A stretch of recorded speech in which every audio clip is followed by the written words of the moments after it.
Assalamualaikum warahmatullahi wabarakatuh. Halo teman-teman, di video tutorial kali ini kita akan membuat suatu simple dashboard ya, dashboard yang sederhana dari web keuangan yang sudah kita buat tadi ya. Jadi ini saya sudah tambahkan beberapa data, data dummy ya. Silahkan teman-teman input kategori atau transaksi sebanyak-banyaknya agar nanti bisa lebih mudah kita bikin dashboardnya. Jadi halaman dashboardnya itu simple di sini teman-teman, masih ada cuma kayak gini, tapi nanti kita pengen bikin suatu yang bisa informatif, bisa kita dapetin, seperti kayak kita bisa lihat pengeluaran, total pengeluaran sama total pendapatan ya gitu ya di dashboard ini. Nah teman-teman silahkan kunjungi ke filamen dokumentasinya, ke menu, ini kan menu halaman utamanya teman-teman ya, di panel. Teman-teman silahkan ke widget.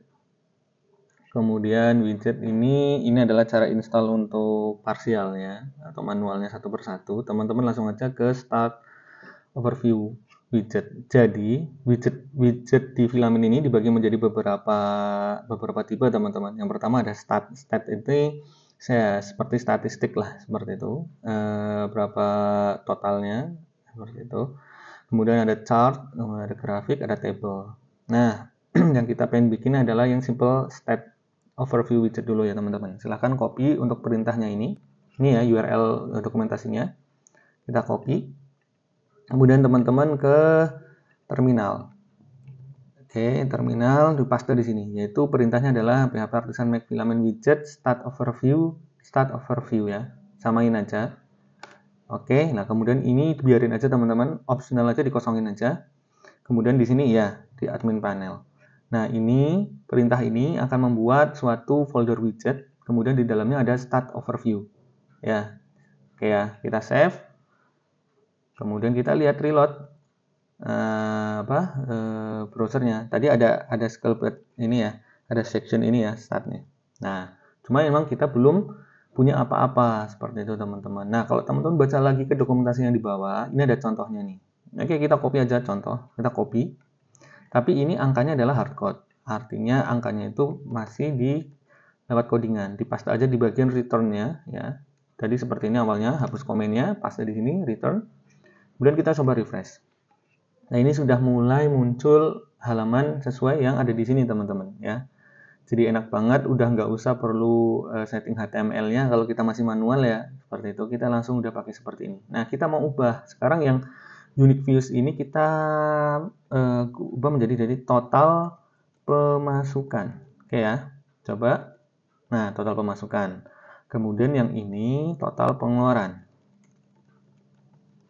Oke ya, refresh. Oke, total pengeluaran. Kemudian yang ini adalah selisih ya, kita coba selisih. Jadi nanti kita tahu tuh pemasukan kita berapa, pengeluaran berapa, kemudian selisihnya itu berapa, seperti itu, atau sisanya. Ya, kita tahu. Nah, kita ganti angka nih, misal pemasukan adalah 5 juta. Oke ya. Ya, di sini akan 5 juta. Kemudian total pengeluarannya katakanlah 3 juta. Berapa nih? 3 juta. Oke ya. Oke, selisihnya berarti nanti dihitung secara sistem adalah 2 juta. Oke, seperti ini. Nah, ini kan masih hardcode. Gimana caranya kita membuat nanti ada perhitungan otomatis. Nah, kita modifikasi dulu nih ya tampilannya teman-teman ya. Jadi di sini ada deskripsi, dan ada icon. Oke, kita pakai icon. Description icon ditambahkan di sini. Sorry, gimana tadi?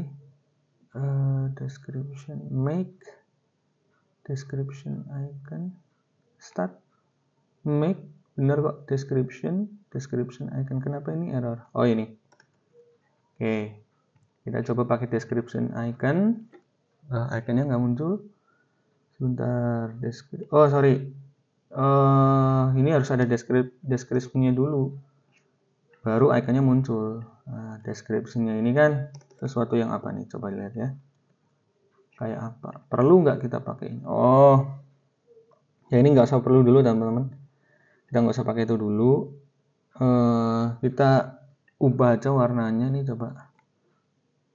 Ini saya juga sambil nyoba ya teman-teman ya. Jadi cobain aja sesuai yang ada dokumentasi. Oh, ini kayak semacam inilah Tapi di sini kita perlu query lagi nanti. Kayaknya nggak perlu dulu deh. Jadi cukup yang penting ini aja. Kalau colornya dia akan nyesuaiin nggak? Oke, error nggak ada pengaruh. Ya udah biarin aja dulu. Kita lebih ke fungsionalitas dulu ya. Kemudian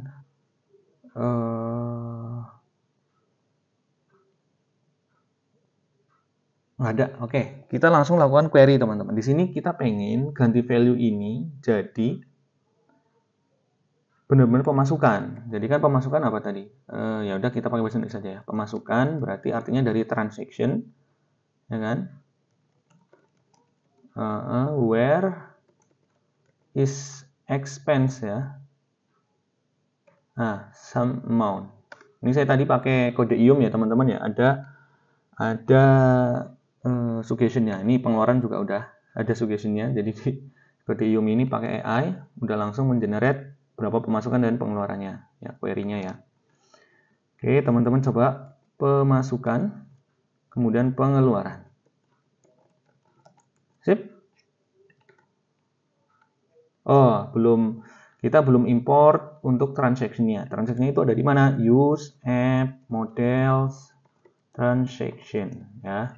Jadi dia ada di model ya. Kita kan akan mengambil query dari model ini, transaction model. Oh, bukan expense ya.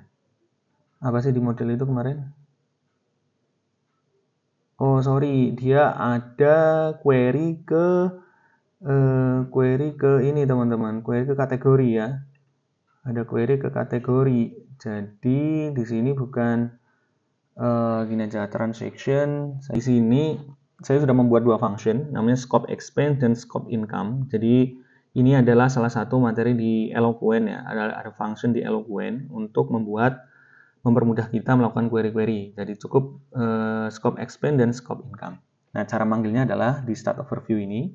Kita nggak usah perlu kayak gini lagi. Kita cukup transaction, kemudian transaction, kemudian dia ada income, ya, kemudian get. Oke, kita coba. Where clause-nya income, kemudian nih expense ya. Tadi kita lihat transaction, ada expense. Sorry, pemasukan income, expense. Oke, get. Nah, kita coba seperti apa. Jadi apa enggak? Transaction expense.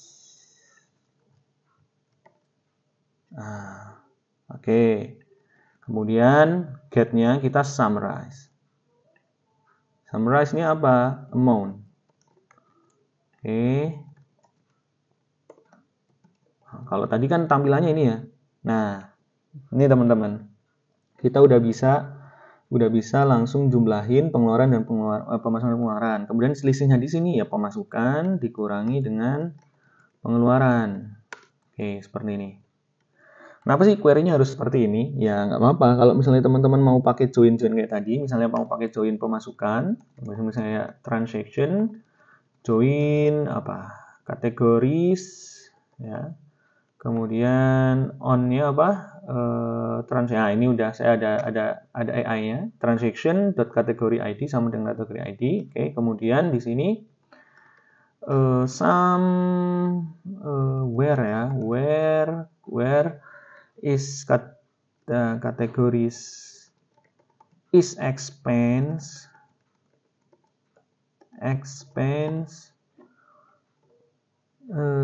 pemasukan berarti false ya, betul. Kemudian di sini sum amount sama aja. Query kayak gini sama aja. Sip.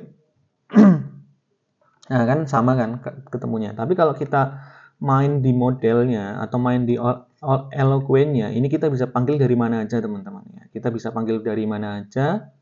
Kalau misalnya teman-teman butuh di banyak tempat, ini akan lebih enak. Kalau kayak tadi kan manual ya, itu ada hanya di start overview. Tapi kalau nanti teman-teman bisa mau manggil itu di tempat lain, itu sangat mudah. Jadi makanya saya buat di sini namanya scope income dan scope expense ya. Teman-teman bisa pelajari di materi Eloquent di dokumentasinya. Oke, kita jadi yang sekarang udah jadi kayak gini ya. Startnya cukup lah ya, cukup hanya pemasukan, pengeluaran, selisih. Nah, kita udah bisa bikin untuk yang statistik ya, stat ya. Kemudian di video selanjutnya kita akan buat yang materi tentang chart ya. Kita akan ke arah chart widget. Seperti ini chart widgetnya. Oke, ya, contohnya ada di demofilamen.php. Teman-teman bisa akses di sini. Oke, terima kasih. Assalamualaikum warahmatullahi wabarakatuh.